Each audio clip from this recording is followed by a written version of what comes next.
In an apparent attempt to provoke India on Independence Day, Pakistan envoy to India Abdul Basit has said Pakistan will continue to support Kashmiris till they don't get their rights.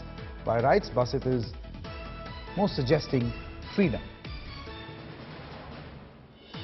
Maha Siddiqui, in fact, joins us. Before we go across to Maha, let's quickly listen into what Abdul Basit actually said. Okay, we're trying to queue up that comment, but in the meanwhile, Maha is with us. Maha, this comment can only be seen as provocation.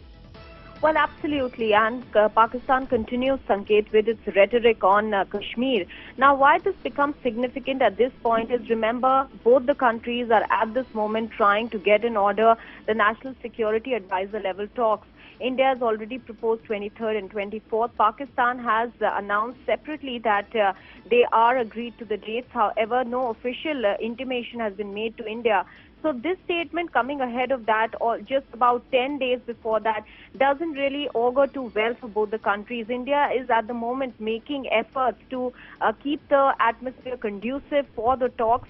But we have seen repeated provocations on part of Pakistan, be it the ceasefire violations on the LOC or the international border, or now that we are seeing Abdul Basit, the High Commissioner from Pakistan to India, also raising the K issue, the Kashmir issue once again. But Sanket, I'll tell you one thing, this rhetoric has been going on and on for a long time, and India has in some sense decided that they need to move on and talk about other immediate issues that concern people. So that is why the attempt is being made to have the NSA level talks despite all the provocations. Absolutely. You know, I've been interesting because I was meaning to ask you that question. The NSA level talks, how likely is it that despite the fact that India has such conclusive proof of terrorism against Pakistan, particularly in the case of Naved also now, Yes.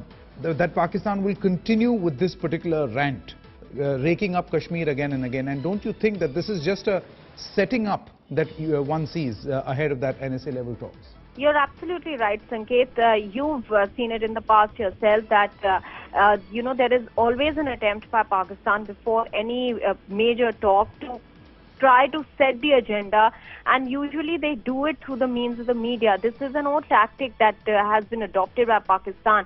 We are seeing this yet again happening today as Abdul Basit has made that comment just 10 days ahead of the NSA level talks.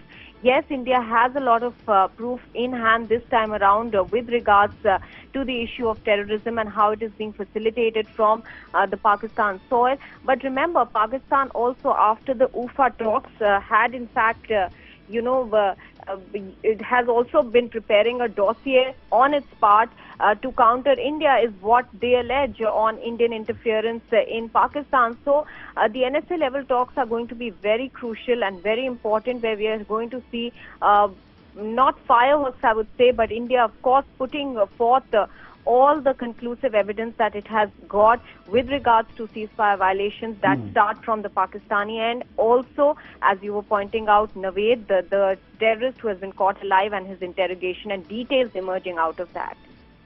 That's right. So amid all of this, this is being seen, the statement is being seen as nothing but provocation. Let's quickly now listen in to what Abdul Basit had to say. Jammu और कश्मीर का जो मसला है वो हम मुज़ाकरात से उसको हल करें, और ये बात भी अपनी जगह यकीनी है कि जब तक कश्मीरियों को उनका हक़ खुद इरादियत नहीं मिल जाता, पाकिस्तान उनकी हिमायत जारी रखेगा।